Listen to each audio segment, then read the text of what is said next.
Happy Wednesday, everybody. It's the middle of the week and it's time for the Midweek Musings. So, to start off the week, I watched Monday Night Raw, or I call it Monday Night Raw after so many years. Raw. We all know it comes on Monday nights.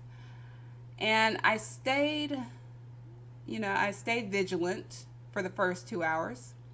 Hour number three, couldn't do it this week. Sometimes there are weeks where I'll marathon through all 3 hours. I'll sit through them and actually enjoy the show. Not this week. And it could be a number of factors. Honestly, I just think the third hour is not needed. I didn't think the third hour was needed back when they first got it. I was excited to hear about Raw being 3 hours, but this was back in a time where we didn't have as much wrestling as we have now. We've got enough wrestling now to keep us satisfied. We don't need to have a third hour of Raw every week, and it gives it that pay-per-view feel.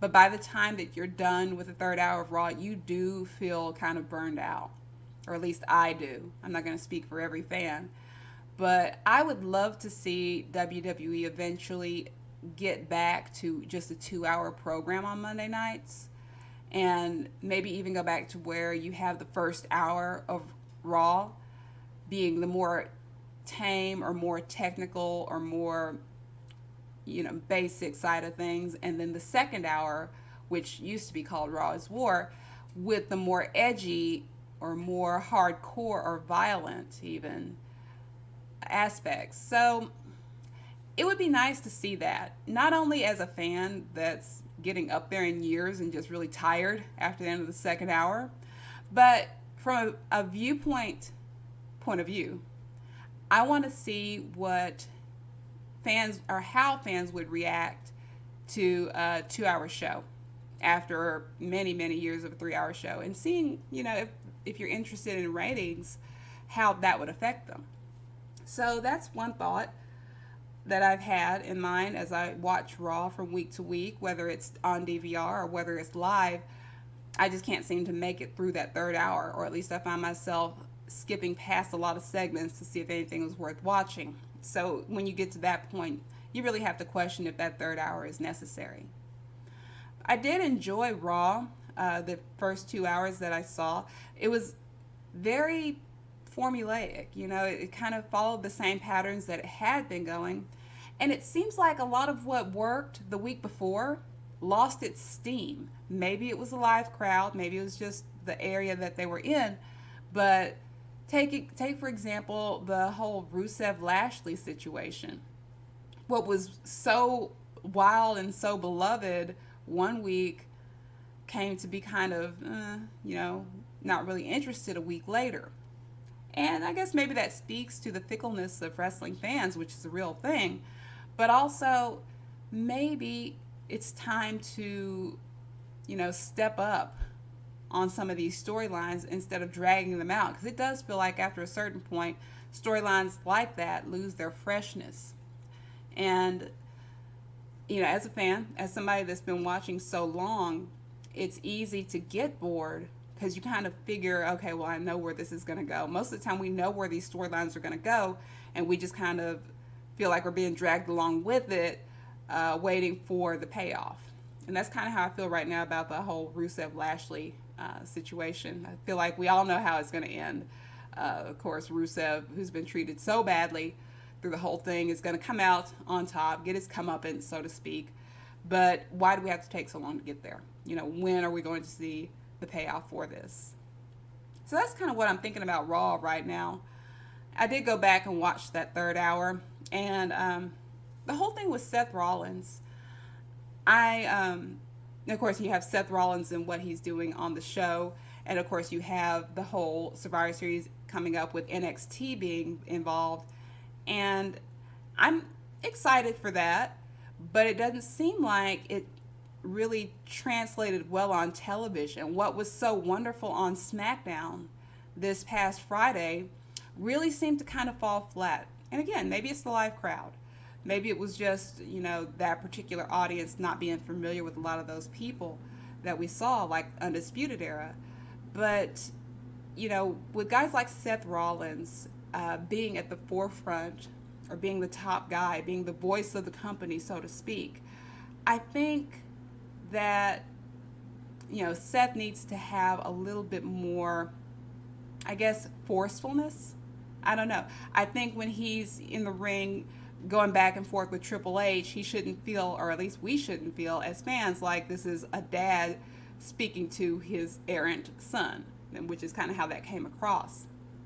But I think it's time at least for Seth to have a little bit more, just a little bit more masculinity, I guess, instead of being just, a guy, be the man.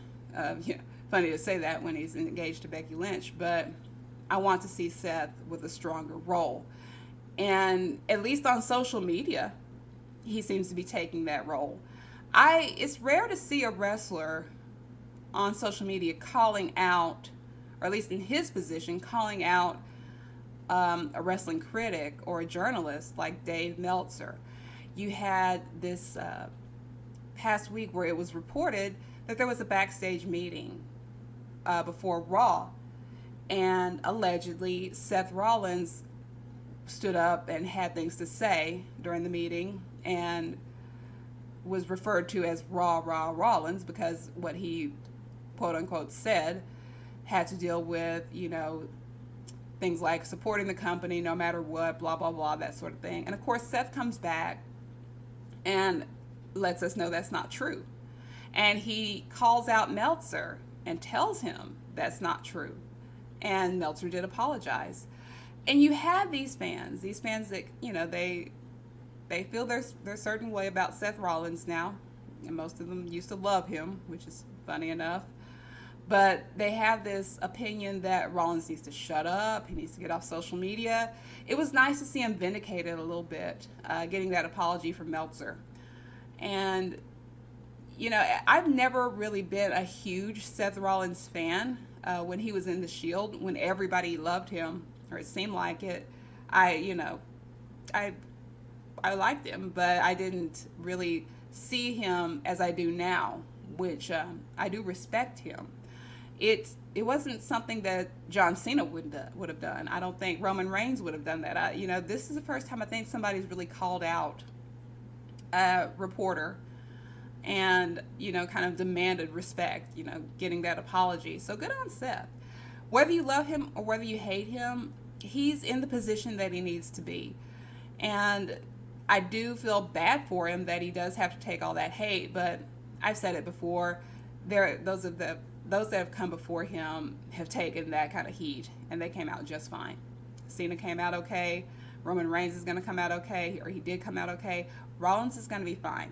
They pay him enough money to kind of insulate him from all of this backlash, but it is good to see him sticking up for himself, at least on social media. I just like to see that translate into his character on the shows.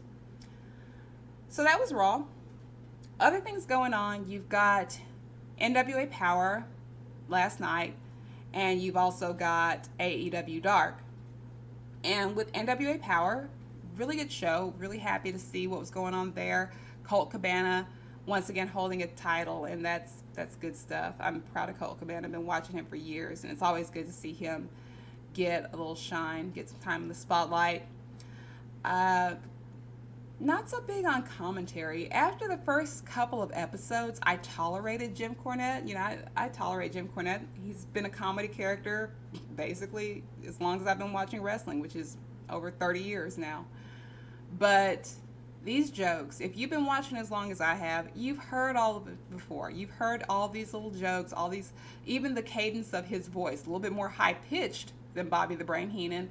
But if you go back and watch episodes of Primetime Wrestling, you get the same kind of snark, you get the same kind of comments that Bobby the Brain did in a better way. Corny's just kind of corny. And he's, like I said, comedy character. Even though he probably won't want to admit that, he is here for the laughs. And I'm just not feeling it on commentary. I feel like, we should change up the commentary team. Maybe at least once a week or, every other episode at least. But, there are those that like him. He has his place. But honestly, like I said, if you're a newer fan, which a lot of them are, you haven't really watched what the rest of us have watched for decades. And so those jokes might be new to you. And those kind of little quirky laughs, corny laughs might be new to you, but the rest of us, we've heard it from better people, from better commentators, better managers. God bless Bobby the Brain Heenan. Miss him. But yeah, I would prefer to see a change in the commentary booth at least every other show. That's the only criticism I have for NWA right now. AEW Dark. It's funny. They had a technical issue that involved, I guess, daylight savings time. Somebody didn't make that change, or how they scheduled their video, and so it aired an hour late. But for that hour, that whole hour that we were, kind of sitting waiting on the show, you had people still there on social media waiting. You had fans that were that loyal to the show, and to the point where it was even trending in some areas. I think like Canada, over in the UK, and then eventually, of course, it trended in the United States after the show was on. But that speaks to the power of social media. In wrestling in particular, you've got fans that talk amongst each other, whether it's before a live event, whether it's during a show on social media, on Twitter, and that's a big part of it. And so I like that. When you have a situation where the show might be running later, you have a technical difficulty, you still have fans kind of there picking up the slack, still talking on social media, whether it's making fun of the difficulties they're having or just kind of giving their thoughts on the show prior to its airing. It's nice. It's nice to have social media there for wrestling. Let's see. Tonight we've got AEW Dynamite in about an hour or so. And happy to be there for that. I will, of course, watch NXT afterward. I won't be live tweeting NXT. I guess I should eventually switch it up. I've been so enthralled with AEW Dynamite for these first few episodes that I haven't live tweeted NXT in a while. I do need to get back to that. I do feel like there does need to be a balance in what I watch on Wednesdays at least. But yeah, that's going on tonight, so I'll be excited about that. Talk about it, on Sunday when I get back to this. What else do we have coming up? GCW Slime Language is coming this Friday evening. It's coming out of LA, looks like. And that's going to be a really stacked card. So if you are interested in the indies, as I am, very much interested, order that on Fight TV. And then tomorrow, of course, Beyond Wrestling. And another good show coming up. It seems like every week they top themselves, so it's going to be interesting to see if Beyond can top what they did last week on Uncharted Territory. So that's coming up. So enjoy your wrestling for the rest of this week. Hit me with some comments. I never really ask for any comments, but if you have topics that I've talked about that interest you or that you'd like to hear me talk on, I'd love to hear it. So have a great rest of your day. Enjoy the wrestling on Wednesday. Enjoy the wrestling for the rest of your week. And be happy.